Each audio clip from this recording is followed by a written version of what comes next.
Soumith media.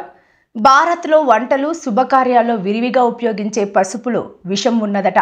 భారత్తో పాటు నేపాల్, పాకిస్తాన్లో అమ్ముతున్న పసుపులో సీసం, లెడ్ అధిక స్థాయిలో ఉన్నట్టు ఓ అధ్యయనం పేర్కొన్నది. భారత ఆహార నాణ్యత ప్రమాణాల సంస్థ FSSAI నిర్దేశించిన గరిష్ట పరిమితి ప్రకారం గ్రాము పసుపులో లెడ్ మోతాదు 10 మైక్రోగ్రాములు మించకూడదు. కానీ ఈ అధ్యయనంలో పరిశీలించిన పసుపు శాంపిల్లో లెడ్ మోతాదు 1000 మైక్రోగ్రాముల కంటే అధికంగా ఉన్నట్టు తేలింది. భారత్, నేపాల్, పాకిస్తాన్, శ్రీలంకలోని 23 నగరాల నుంచి సేకరించిన పసుపు శాంపిళ్లను ఈ అధ్యయనంలో విశ్లేషించారు.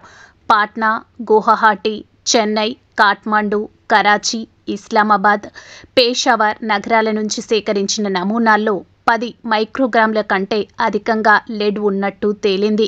ఫ్రీడమ్ ఎంప్లాయబిలిటీ అకాడమీ, ప్యూర్ ఎర్త్తో కలిసి స్టాన్ఫర్డ్ యూనివర్సిటీ నిర్వహించిన ఈ అధ్యయన వివరాలు సైన్స్ ఆఫ్ ది టోటల్ ఎన్విరాన్మెంట్లో ప్రచురితమయ్యాయి.